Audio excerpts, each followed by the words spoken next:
दोस्तों, मेरी शादी जिस लड़के से हुई थी वह पहले से ही शादीशुदा था। लेकिन उसकी पत्नी बहुत साल पहले मर गई थी। उसका एक बेटा था जो कि 16 साल का था। वह मेरा सौतेला बेटा था। फिर शादी के बाद मेरा सौतेला बेटा रोज मुझे नींद की दवाई देकर। दोस्तों, मेरा नाम नीतू है। मेरी उम्र 30 साल हो गई थी, मगर अभी तक मेरा कहीं भी रिश्ता नहीं हुआ था। गरीबों की शादी इतनी आसानी से नहीं होती। आजकल इस दुनिया में लालची लोग बहुत पाए जाते हैं, जो किसी की बेटी को लेने से पहले ढेर सारे दहेज और पैसे की मांग करते हैं। और फिर कुछ ऐसी लड़कियां जिनका रंग साफ नहीं होता और जिनमें थोड़ी बहुत कमी होती है, उनकी शादी में समय लग ही जाता है। जल्दी शादियां तो खूबसूरत लड़कियों की हो जाती है। हम जैसी मामूली सी शक्ल वाली लड़कियां तो कुंवारी ही बैठी रह जाती हैं। मेरे साथ मेरे भैया और भाभी भी रहते थे। भैया भाभी की 14 साल की एक बेटी थी। मेरे भैया की शादी कम उम्र में ही हो गई थी। मैं अपने भैया से उम्र में बहुत छोटी थी, क्योंकि मैं इस दुनिया में काफी समय बाद आई थी। क्योंकि भैया को कम उम्र में ही खूबसूरत लड़की मिल गई थी और उनके भाग्य में जल्दी शादी करना लिखा हुआ था। उन दोनों की जिंदगी तो बहुत अच्छी गुजर रही थी, लेकिन इधर मेरी ही उम्र निकली जा रही थी। मेरे रिश्ते तो बहुत आते थे, मगर किसी में कोई कमी होती या फिर मुझे कोई बच्चों वाला मर्द मिलता था, जिनके लिए मैं इनकार कर दिया करती थी। मगर आज हमारे पड़ोस में रहने वाली सुशीला आंटी मेरे लिए एक रिश्ता लेकर आई थी। घर आई तो बहुत खुश नजर आ रही थी। मैंने उनको पानी पिलाया और वह मेरी भाभी के करीब बैठ गई। मुझे देखकर कहने लगी, अरे, तुम भी मेरे करीब ही बैठ जाओ। मैं तुम्हारे लिए बहुत अच्छा रिश्ता लेकर आई हूँ। लड़का बहुत अच्छा है, अच्छी कंपनी में जॉब करता है। और भाभी से कहने लगी कि लड़के की फैमिली में भी कोई नहीं है। उसके पास भगवान का दिया सब कुछ है। उसे सिर्फ हमारी नीतू चाहिए। मैं अपने रिश्ते के बारे में सुनकर खुश हो गई थी। भाभी कहने लगी कि आपने लड़के वालों को नीतू की तस्वीर दिखा दी है। सुशीला आंटी बोली, मैंने कहा ना कि लड़के के परिवार में कोई भी नहीं है। मैंने तो डायरेक्ट लड़के को ही नीतू की तस्वीर दिखाई है और उसने फोटो देखते ही नीतू को पसंद कर लिया है। भाभी उनकी बात से खुश हो गई और कहने लगी, अरे वाह सुशीला आंटी, बड़ा झटपट और अच्छा रिश्ता लेकर आई हो। चलो हमें भी तो लड़के की फोटो दिखाओ और उसके घर के बारे में बताओ। सुशीला आंटी कहने लगी, घर बार के बारे में क्या बताना, उसका बहुत बड़ा घर है, अच्छी कमाई करता है, बड़ी सी एक कार भी है, घर में हर तरह की फैसिलिटी मौजूद है। हमारी नीतू वहां पर रात करेगी। भाभी ने कहा, चलो यह तो अच्छी बात है, लेकिन एक बार हमें लड़के की तस्वीर तो दिखाओ। सुशीला आंटी ने जैसे ही लड़के की फोटो भाभी को दिखाई, तो भाभी की आंखें फटी की फटी रह गई थीं। भाभी ने कहा, सुशीला आंटी, यह तो बहुत स्मार्ट है। उन्होंने जल्दी से लड़के का फोटो मुझे दिखाया। मुझे लड़के का फोटो देखकर शर्म आ रही थी, मगर मैंने देखा कि लड़का बहुत हैंडसम था, लेकिन उसके चेहरे से उसकी उम्र साफ नजर आ रही थी। भाभी कहने लगी, सुशीला आंटी, रात को जब नीतू के भैया घर आएंगे, तब मैं उनसे बात करके आपको जवाब दे दूंगी। सुशीला आंटी कहने लगी, मगर एक कमी है जो मैं तुम्हें बताना भूल गई। भाभी कहने लगी कि हाँ बताओ। तो वह बोली कि लड़के के घर में सब कुछ ठीक है, मगर मैं तो तुम्हें यह बताना भूल ही गई कि वह शादीशुदा है और उसका 16 साल का एक बेटा भी है। सुशीला आंटी की बात सुनकर मैं तो दंग रह गई थी। मैंने कहा, तो फिर वह लड़का कहाँ से हो गया? वह तो पूरा का पूरा आदमी हो गया। सुशीला आंटी मेरी तरफ देखकर कहने लगी कि तुम्हारी भी कोई कम उम्र नहीं है, पूरी 30 की हो गई हो। तुम्हें कोई कुंवारा लड़का नहीं मिल सकता। अरे ये तो देखो, शक्ल का भी अच्छा है, कारोबार भी बहुत अच्छा है। इसका बेटा 1 साल का था, तब इसकी पत्नी किसी बीमारी के कारण मर गई थी। लेकिन जब इस लड़के की माँ मौजूद थी, उसने अपने पोते की परवरिश की। मगर अभी कुछ दिन पहले लड़के की माँ की भी मौत हो गई और घर में अब उनका ख्याल रखने वाला कोई भी नहीं है।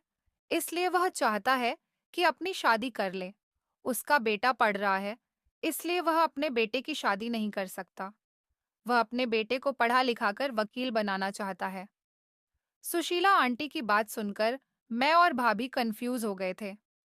भाभी ने कहा, फिर भी मैं नीतू के भैया से रात को बात करके आपको बता दूंगी। सुशीला आंटी हमारे घर से जाने लगी और जाते समय कहने लगी कि देख लो कविता, तुम्हारी ननद की उम्र भी कोई कम नहीं है और फिर यह इतनी भी खूबसूरत नहीं है कि इसका रिश्ता किसी महल के राजा का आ जाए। यह मौका और रिश्ता बहुत अच्छा है। लड़के ने नीतू की फोटो देखते ही रिश्ते के लिए हाँ कर दी है। उसे कुछ नहीं चाहिए। उसे सिर्फ एक ऐसी घरेलू लड़की चाहिए जो उसके घर को और बेटे को अच्छी तरह से संभाल सके। सुशीला आंटी बार बार मुझे मेरी उम्र के बारे में याद दिलाती रहती थी। मैं तो मुंह सिकोड़ती हुई अपने कमरे में आ गई थी। सुशीला आंटी ने भाभी के नंबर पर लड़के का फोटो व्हाट्सएप कर दिया था। जब भैया घर आए तो भाभी ने भैया को सब कुछ बता दिया और फोटो भी दिखा दी। मुझे लगा था कि भैया इस रिश्ते के बारे में सुनकर इनकार कर देंगे, क्योंकि इस इंसान की उम्र लगभग 40 से 45 साल थी और इसका 16 साल का एक बेटा भी था। मगर भैया ने कहा कि मैं भी नीतू के लिए रिश्ते देखकर थक गया हूँ। हम्म, लोग कहते हैं कि तुम अपनी बहन की शादी नहीं करना चाहते, मगर मैं क्या बताऊं कि कुछ तो उसकी शक्ल की वजह से रिश्ते नहीं आते, और कुछ रिश्ते इसीलिए नहीं आते क्योंकि हम गरीब हैं और लोग अच्छी तरह से जानते हैं कि हम अपनी बहन को अच्छा दान दहेज नहीं दे सकते। मुझे तो लगता है कि यह रिश्ता हमारी नीतू के लिए बिल्कुल सही है। अगले दिन भैया लड़के से मिलने के लिए उसके घर गए तो भैया को सारी बातें बहुत पसंद आई थीं। भैया ने भी घर आते ही यही कहा था कि तुम वहां पर राज करोगी। लड़का बहुत अच्छा है और क्या हुआ, उसका बेटा है, तो उसे भी तो माँ की जरूरत है, और तुम घरेलू भी हो। तुम्हारा गुजारा उस घर में बहुत अच्छा होगा। सब लोगों को यह रिश्ता बहुत पसंद आया था, इसलिए मैं कुछ नहीं कर सकती थी, क्योंकि अब भैया भी मेरे लिए रिश्ते देख देख कर हार मान चुके थे। इस आदमी ने सच में हमसे कोई डिमांड नहीं की थी, और इस तरह मेरी शादी सिंपल तरीके से इस आदमी के साथ हो गई थी। मेरे पति का घर बहुत अच्छा था। मुझे देखते ही पसंद आ गया था। मेरे पति की उम्र भले ही 40 साल थी, मगर देखने में वह बिल्कुल यंग लगता था। वह जिम करता था। उसने आपको बहुत फिट बनाया हुआ था। उसका बेटा, जिसका नाम रोहन था। रोहन और मेरा पति आपस में छोटे बड़े भाई लगते थे। मुझे लगा था कि रोहन का व्यवहार अपनी सौतेली माँ के साथ शायद अच्छा नहीं होगा, मगर वह तो बिहेवियर का बहुत अच्छा लड़का था। उसने मुझे दिल से एक्सेप्ट किया था। मैं जब इस घर में आई तो उसने पैर छूकर मेरा आशीर्वाद लिया और कहने लगा कि अब आप ही मेरी माँ हो, आपको ही मेरा और मेरे पापा का ख्याल रखना है। वह सच में बहुत अच्छा था और मुझे बहुत पसंद आया था। मेरे पति ने भी शादी की पहली रात मुझसे वादा लिया था कि मैं उनके बेटे का बहुत ख्याल रखूंगी और उसे कभी भी सौतेली माँ बनकर नहीं दिखाऊंगी। उनके कहने के मुताबिक मैंने उनसे वादा कर लिया था कि जैसा आप चाहते हो मैं वैसा ही करूंगी। मेरा पति मुझसे बहुत प्यार करता था। मेरे पति ने मुझे बताया कि वह अपनी पहली पत्नी के साथ सिर्फ 2 साल ही रहा था और बाकी की सारी जिंदगी उसने अकेले ही गुजारी है। सारा दिन मैं इस घर में कामकाज करने के बाद अकेली रहती थी। मेरी जिंदगी इस घर में बहुत अच्छी गुजर रही थी। शादी से पहले जो जिंदगी मैंने गरीबी में गुजारी थी, इस घर में आने के बाद मेरी जिंदगी पूरी तरह से बदल कर रह गई थी। इसी तरह मेरी शादी को 1 साल हो गया था। रोहन मुझे ही अपनी माँ मानता था और उसने मुझे पहले ही दिन से मम्मी कहकर बुलाया था। मैं उसका बहुत ख्याल रखती थी। मैंने उसका दिल जीत लिया था और उसको कोई कमी नहीं होने दी थी कि उसकी इस दुनिया में माँ नहीं है। मुझसे पहले उसने अपनी सारी जिंदगी बिन माँ के ही गुजार दी थी, मगर मैंने उसका इतना ख्याल रखा कि उसे मुझ में ही अपनी माँ नजर आने लगी थी। इस सब में मेरा पति भी बहुत खुश रहता था और वह मेरे पति से मेरी बहुत तारीफ करता था। वह कोई काम तो नहीं करता था, हर वक्त घर में ही रहता था और घर में ही रहकर पढ़ाई भी कर रहा था। वह मेरा बहुत अच्छा दोस्त भी बन गया था और मैं उसको बिल्कुल बच्चों की तरह ट्रीट करती थी। हम लोग एक दूसरे के साथ मिलकर शैतानियां और मस्तियां भी करते थे। मेरा पति तो सुबह ऑफिस के लिए निकलता तो शाम को ही घर वापस आता था।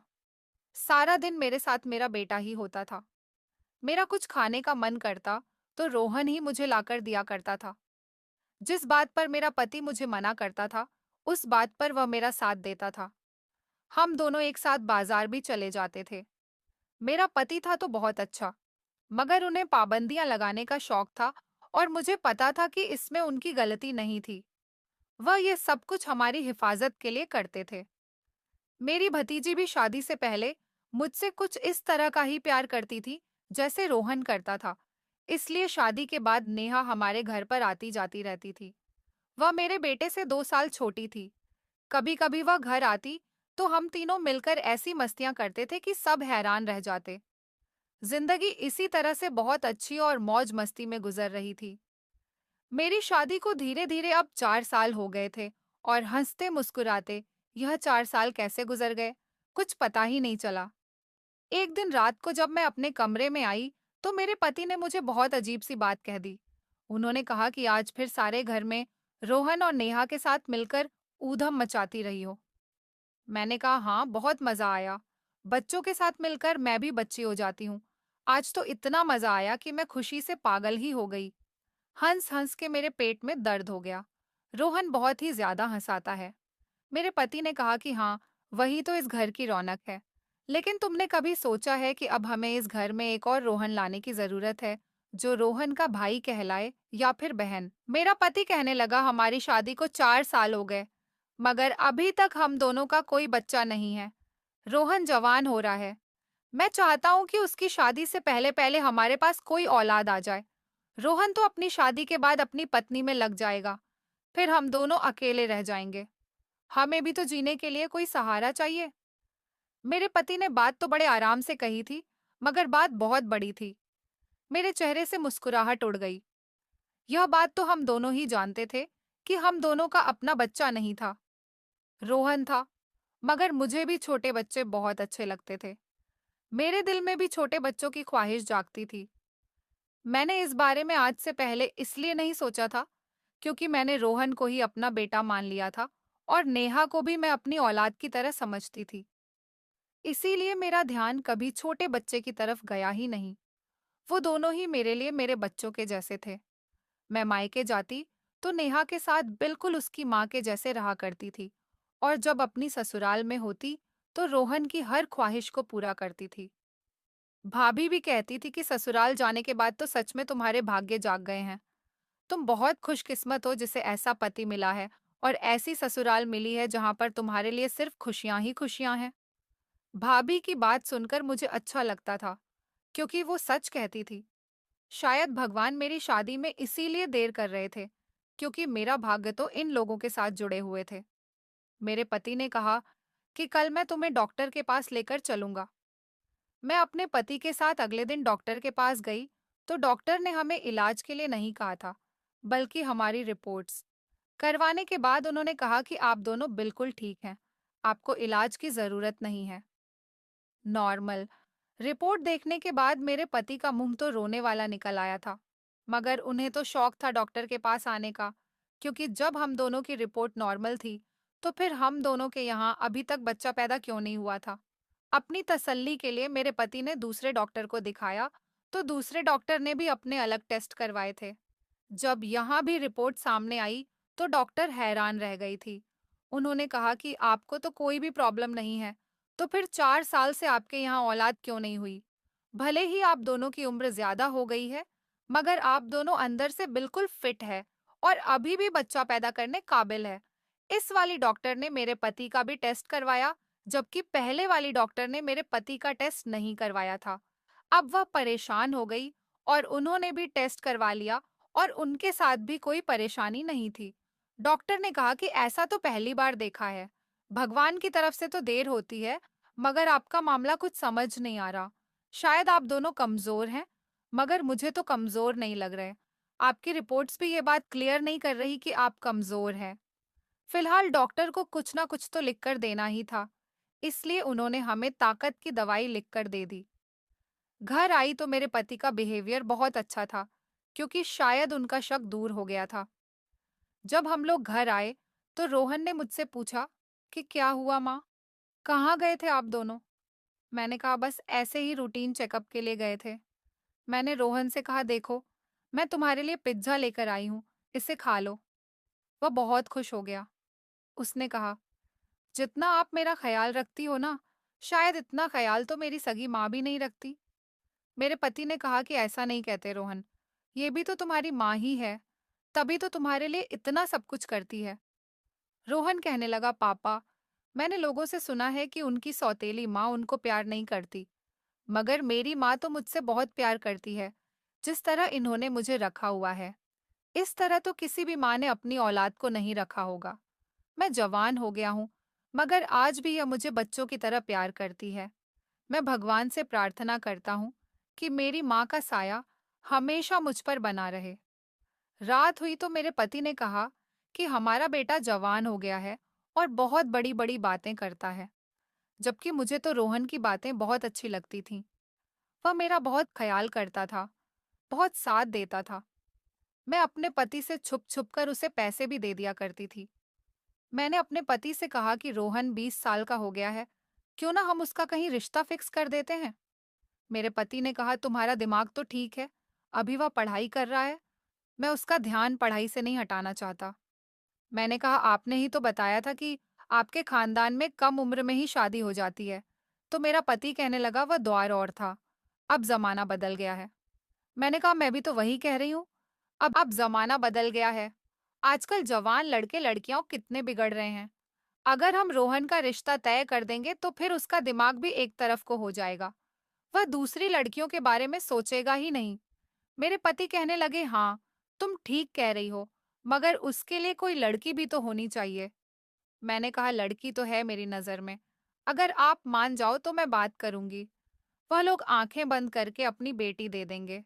मैंने कहा इसमें कौन सी इतनी बड़ी बात है, हमारा रोहन तो पढ़ा लिखा है और कुछ समय बाद तो वह वकील भी बन जाएगा और शक्ल सूरत का भी अच्छा है।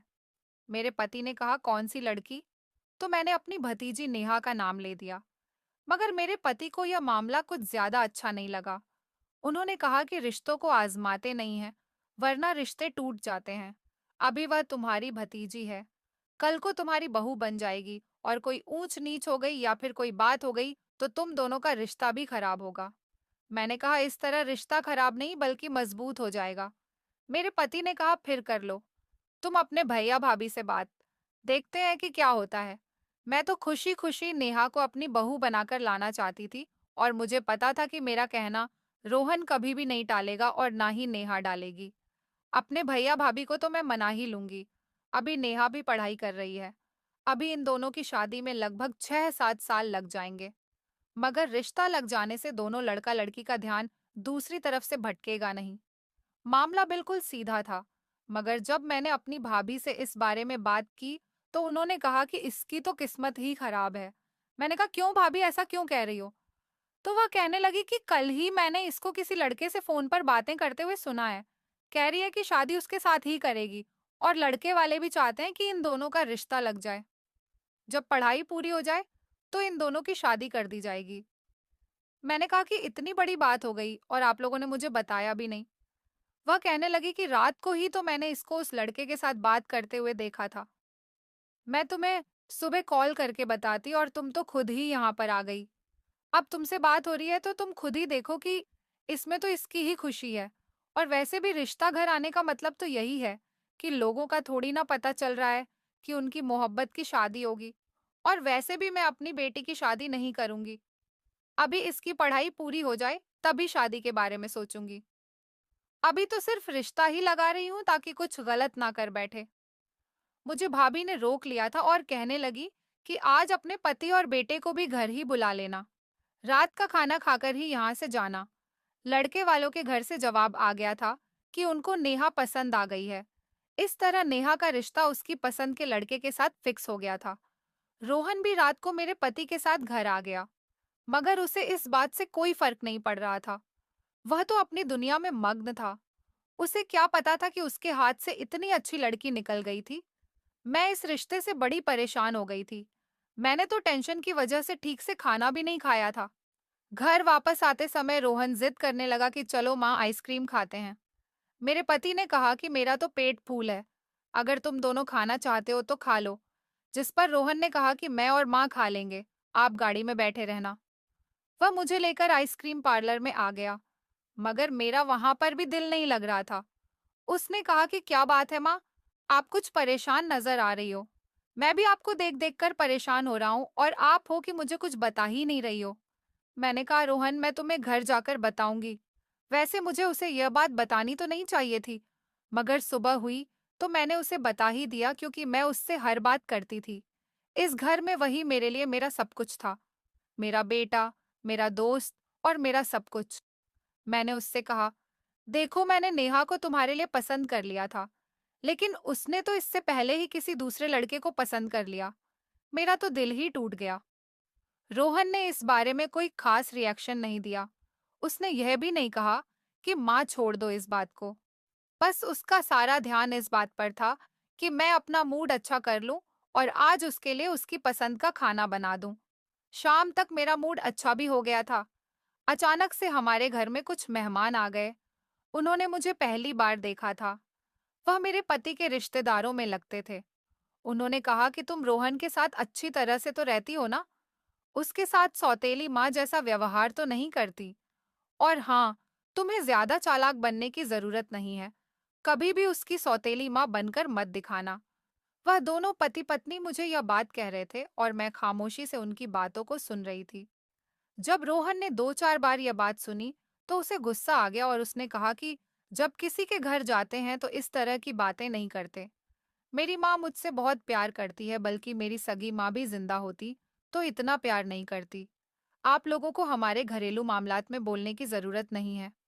रोहन ने अपने मेहमानों के साथ बहुत बदतमीजी की थी। इस बात का तो बहुत बड़ा इशू बन गया था। वो लोग पागलों की तरह गुस्सा करने लगे। उन्होंने रोहन से कहा, हम तो तुम्हारी ही साइड से इस औरत से बात कर रहे थे। कहीं यह तुम्हारे साथ सौतेलापन ना दिखाए तो उल्टा हमारे साथ ही बदतमीजी कर रहे हो। तो रोहन कहने लगा कि आपको मुझ पर इतना एहसान करने की कोई जरूरत नहीं है। मौजूद नहीं था। अगर घर पर होता तो रोहन को सबके सामने थप्पड़ ही पड़ जाता, क्योंकि मेरे पति ने अपने बेटे को बड़ों से बात करने की आदत सिखाए हुए थे। मगर वह अपने सारे आदत भूल चुका था। लेकिन मेरे पति के पास फोन पर शिकायत पहुंच चुकी थी। घर आते ही उन्होंने रोहन को ढेर सारी बातें सुनाई और डांट भी दिया। मैंने रोहन को बचा लिया था। मैंने अपने पति से कहा कि बस जाने भी दो। गलती तो उन लोगों की भी थी। वह मुझसे किस तरह से बात कर रहे थे। मैं खामोशी से सुनती रही। तो मेरे बदले का जवाब रोहन ने उनको दे दिया था। वह जवान है, इसलिए उसने बात को किसी तरह संभाल लिया। बस इसी तरह रोहन मुझे बचा लिया करता था और मैं उसको बचा लेती थी। अगले दिन मैं डॉक्टर के पास गई तो उन्होंने कहा कि मुझे आपके खून के साथ कोई प्रॉब्लम लग रही है। आपका एक बहुत बड़ा टेस्ट करवाना पड़ेगा, जिससे ये पता चलेगा कि आपके खून के लेवल में कुछ फर्क आया है या नहीं। क्योंकि कभी-कभी मेरे शरीर पर अजीब सी एलर्जी हो जाती थी, जबकि मैंने कुछ भी ऐसा वैसा नहीं खाया होता था। अभी मुझे कहीं दर्द होता था तो मैं अपने पति को बताती थी और वह कहते थे कि अब तुम बूढ़ी हो रही हो। लेकिन फिर भी मेरी उम्र मेरे पति से तो कम ही थी। मेरी उम्र लगभग 35 साल की थी। डॉक्टर ने कहा कि आपकी यह रिपोर्ट तो हमें लखनऊ भेजनी पड़ेगी और इसको आने में अभी 1 हफ्ता लग जाएगा। तो मैंने टेस्ट करवा लिया। नेहा हमारे घर फिर से आने जाने लगी थी। वह मेरी भतीजी थी। अगर मेरे दिल में उसके लिए कोई बात थी, तो इसमें मेरा कसूर था, उसका नहीं। वैसे भी मैं तो यही चाहती थी कि वह खुश रहे, इसलिए मैंने भी उसके सामने कोई बात नहीं की। वह कुछ दिनों के लिए हमारे घर रुकने के लिए आई हुई थी, क्योंकि उसके माता-पिता गांव गए थे। मेरी भाभी के किसी दूर के रिश्तेदार के यहाँ गए हुए थे। गांव में नेहा की नानी का घर था। उसे गांव और अपनी नानी का घर बिल्कुल भी पसंद नहीं था। इसलिए उसने शादी में अपने माता-पिता को ही भेज दिया और खुद कहने लगी कि मैं तो बुआ के घर पर जाकर रुक जाऊंगी। शादी में आप लोग चले जाओ। वैसे भी उसके एग्जाम चल रहे थे, इसलिए वो 3-4 दिन के लिए कहीं जा भी नहीं सकती थी। इसलिए वह मेरे घर पर आ गई। मेरे घर से उसका कॉलेज करीब पड़ता था। कई दिनों से इसी तरह से हमारे घर में रहते हुए गुजर गए थे। जब उसके माता-पिता अपने घर आ गए, तो उन्होंने फोन पर बता दिया था। नेहा उस दिन अपने घर जाने वाली थी, तो रोहन उसे अपनी बाइक पर छोड़ने के लिए चला गया था। नेहा के जाने के बाद घर के सारे काम करके मैं फ्री होकर अपने कमरे में आकर लेटी और मेरा पति, जो कमरे में पहले से ही बैठा हुआ हिसाब किताब कर रहा था, तो अचानक मेरी भाभी का फोन आ गया। मेरा पति कहने लगा, इस टाइम तुम्हारी भाभी क्यों फोन कर रही है? आज तक तो उन्होंने कभी ऐसे टाइम पर कॉल नहीं की। मैंने कहा, मैं पूछती हूँ कि क्या बात है। भाभी ने तो मुझे कॉल पर ऐसी बात बताई कि मैं हैरान रह गई। उन्होंने कहा कि नेहा अभी तक घर नहीं आई है। अगर वह आज रात भी तुम्हारे घर रुकना चाहती है तो तुम्हें मुझे बता देना चाहिए था। मैंने कहा, भाभी आपको क्या हो गया? नेहा को तो यहाँ से गए हुए लगभग 3-4 घंटे हो गए। वह तो 8 बजे के टाइम ही चली गई थी, जबकि अब तो रात के 1 बज रहा था। मैंने इतना क्या कहा कि भाभी का तो जैसे दिल ही बैठ गया। मेरे पति को भी पता चल गया था कि मामला कुछ गड़बड़ है। मेरे पति फौरन ही नेहा को तलाश करने के लिए निकल गए थे और मुझे भाभी के घर छोड़ दिया था। भाभी कहने लगी कि मैं तो यही समझी कि वह आज रात भी तुम्हारे घर रुकना चाहती है। मुझे क्या पता था कि वह अभी तक घर नहीं आई। तुमने किसके साथ उसे भेजा था? मैंने कहा, भाभी, मैंने तो नेहा को रोहन के साथ बाइक पर भेजा था। मेरे पति ने फौरन रोहन को बुलाया और उससे कहा कि कहाँ छोड़ा था तुमने नेहा को। मेरे पति बहुत गुस्से में थे। मैंने अपने पति से कहा कि गुस्सा क्यों कर रहे हो? आराम से भी तो बात की जा सकती है ना। मेरे पति ने कहा कि तुम्हारा तो दिमाग खराब हो गया है। भगवान ने तुम्हें अपनी संतान दी होती तो शायद तुम्हारा दिमाग इसके लिए इतना खराब ना हुआ होता। यह लेकर गया था नेहा को और वह अभी तक घर नहीं पहुंची है। इसका मतलब है कि इसको पता है कि नेहा कहाँ पर है। अरे, तुम्हें बात की गहराई समझ नहीं आ रही? मुझे सब समझ आ रहा था, मगर मैं इसलिए कुछ नहीं बोल रही थी क्योंकि मैं जानती थी कि रोहन कुछ भी गलत नहीं कर सकता। रोहन ने कहा कि नेहा रास्ते में ही किसी पार्लर की तरफ उतर गई थी। उसने कहा था कि मुझे पार्लर जाना है, इसलिए मुझे यहीं पर छोड़ दो। पार्लर से मैं खुद ही घर चली जाऊंगी। मैंने उसे वहां पर छोड़ दिया था। सिर्फ मुझे ही रोहन की बातें सही लग रही थीं, मगर नेहा को तो कुछ अता पता ही नहीं था। सुबह होने को थी जब वह ना जाने खुद ही कहां से आ गई और उसने आकर एक ऐसी सच्चाई बताई जिसे सुनकर हम सब हैरान रह गए। रोहन ने तो मुझे सबके सामने बेइज्जत करवा दिया था। मैं सोच भी नहीं सकती थी कि रोहन, जिसे मैंने अपनी औलाद से बढ़कर प्यार किया था, वह मेरे लिए इतनी बड़ी मुसीबत खड़ी कर देगा, क्योंकि रोहन ही नेहा को लेकर गया था और उसको ब्लैकमेल करता रहा। उससे कहता रहा कि तुम्हारी वजह से मेरी माँ परेशान है, इसलिए तुम जिस लड़के को पसंद करती हो उसको छोड़ दो और मुझे पसंद करने लगो। मुझसे शादी करने की बात अपने माता पिता के कानों में डाल दो। तुम मुझे अच्छी नहीं लगती, मगर माँ की खुशी के लिए मैं तुमसे शादी करने के लिए तैयार हूँ। अगर ये बात रोहन अपने मुंह से बताता तो शायद उस पर कोई भी यकीन नहीं करता, मगर नेहा ने खुद बताया था कि उसने उसे ब्लैकमेल किया। जब मेरे पति ने रोहन से पूछा तो रोहन कहने लगा कि माँ परेशान थी और कुछ खा पी भी नहीं रही थी। मैं उनको उदास नहीं देख सकता था, इसलिए मैंने यह सब कुछ किया। हमारे घर में तो बहुत बड़ा फसाद बन गया था। मेरे पति ने भैया भाभी के सामने रोहन को बहुत डांट लगाई थी, मगर फिर बात यहाँ तक पहुंच गई कि यह सब कुछ इसने मेरी अंधी मोहब्बत में किया। हम उसे समझाकर घर वापस ले आए थे। रोहन ने नेहा को अपने दोस्त के घर बंद कर दिया था और उसके दोस्त ने ही उसे वहां से निकाला था। रोहन ने नेहा से कहा था कि तुम यहाँ बंद रहकर सोचो कि तुम्हें क्या फैसला करना है और मैं तुम्हारा फैसला हाँ में सुनना चाहता हूँ। ये एक बहुत बड़ा जज्बाती कदम था, लेकिन यह रोहन ने किया था, इसलिए तो मुझे यकीन ही नहीं हो रहा था। मेरे पति ने तो उसे बहुत डांटा था और घर ले जाकर कमरे में बंद कर दिया था। और फिर जब हम दोनों कमरे में आए तो मेरे पति ने सारा इल्जाम मुझ पर लगा दिया और कहने लगे कि तुम्हारी बेवजह की मोहब्बत की वजह से यह सब कुछ हुआ है।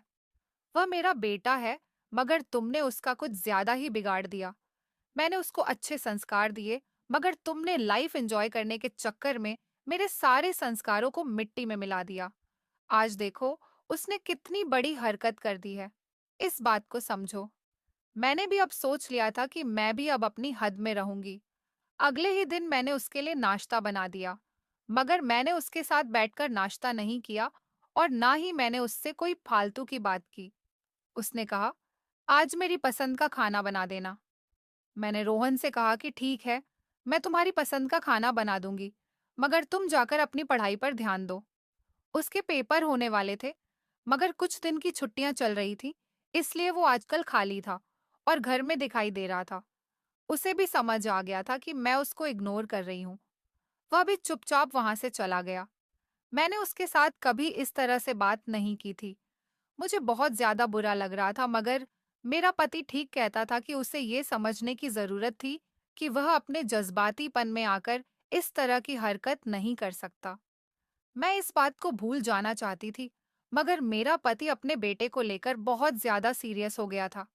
उन्होंने कहा, इसने बहुत बुरी हरकत की है। उसने उस लड़की को किडनैप किया। इसने कोई छोटी हरकत नहीं की। इसलिए मैं एक बड़ा कदम उठाने जा रहा हूँ।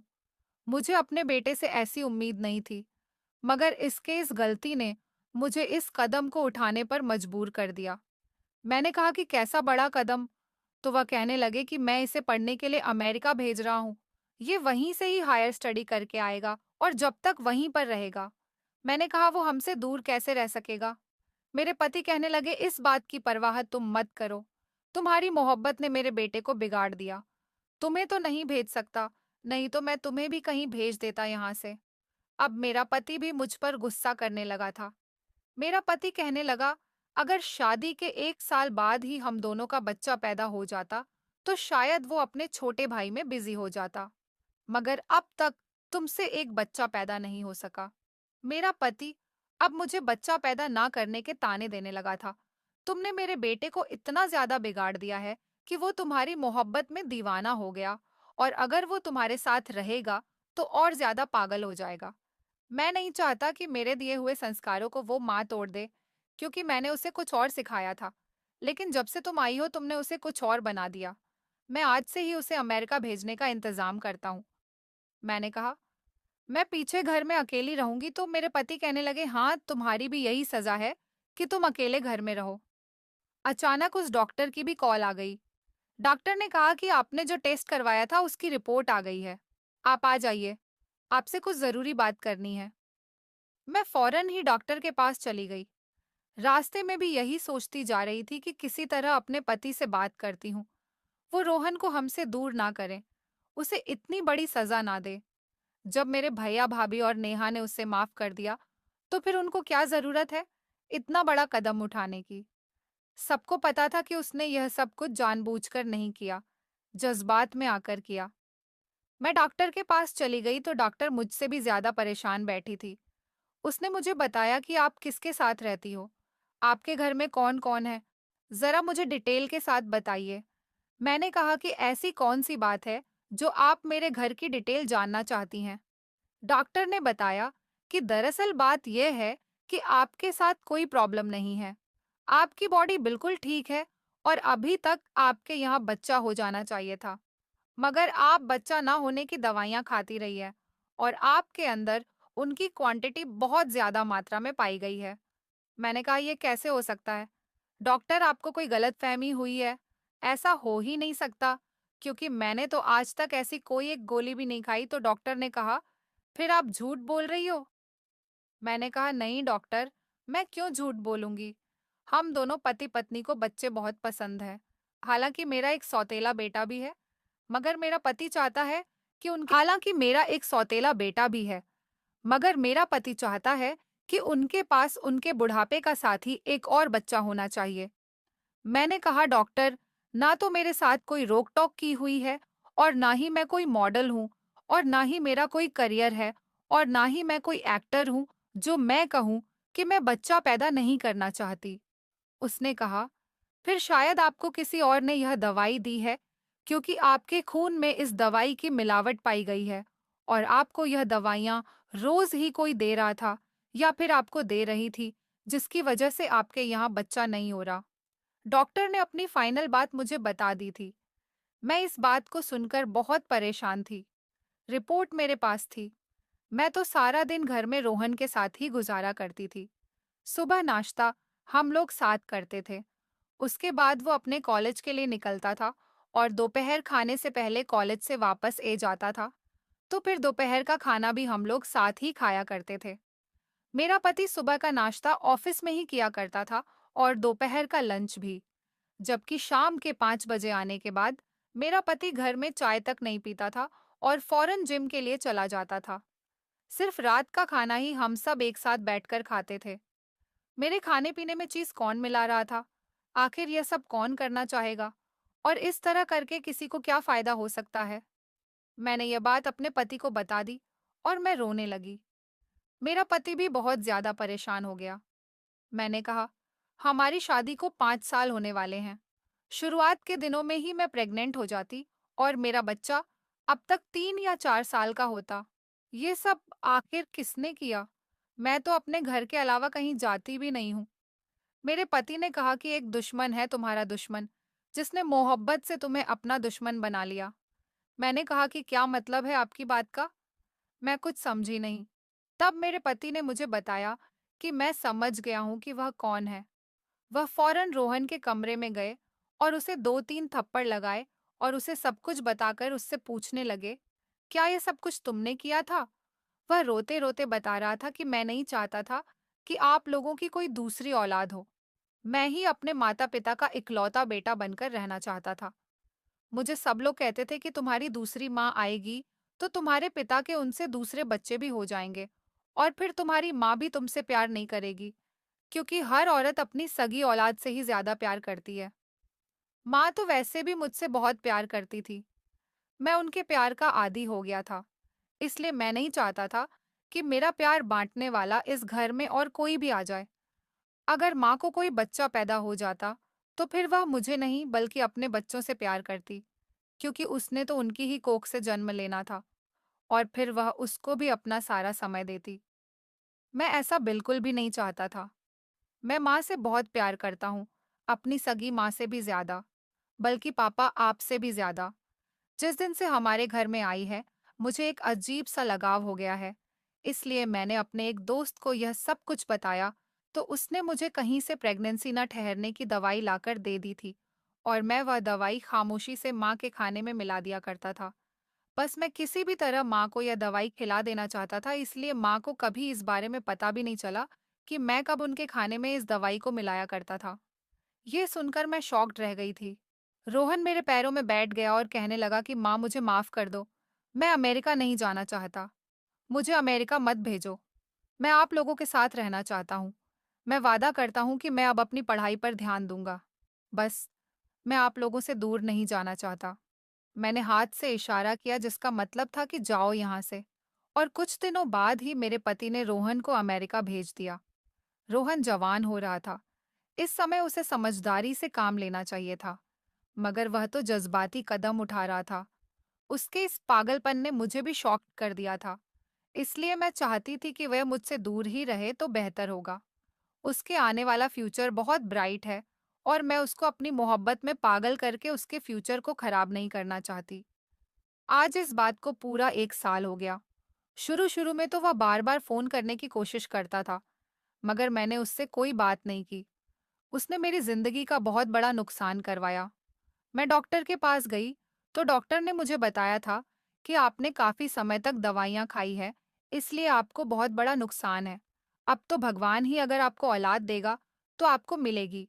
वैसे हम आपका ट्रीटमेंट कर रहे हैं। रोहन मुझसे दूर जाने के बाद अपनी पढ़ाई पर ध्यान दे रहा है और वहां पर मन लगाकर पढ़ाई कर रहा है। मगर ये सब कुछ हो गया और काफी समय बीत गया। अब मैं और मेरा पति भी दिल से नहीं चाहते कि हमारे यहाँ औलाद पैदा हो, क्योंकि रोहन की बातों ने हमारे दिल पर बहुत ठेस पहुंचाई थी। मेरा इलाज तो अभी भी चल रहा है, मगर अब ये भगवान के हाथ में है। जब उसे मुझे औलाद देनी होगी तब वह दे देगा। मैं अपनी तरफ से अब कोई कोशिश नहीं कर रही हूँ। तो दोस्तों, उम्मीद करती हूँ आपको हमारी कहानी पसंद आई होगी। कहानी पसंद आई है तो वीडियो को लाइक करें। चैनल पर नए हैं तो चैनल को सब्सक्राइब करें और नोटिफिकेशन को जरूर दबाएं ताकि अगली अपडेट सबसे पहले आपको मिले। धन्यवाद।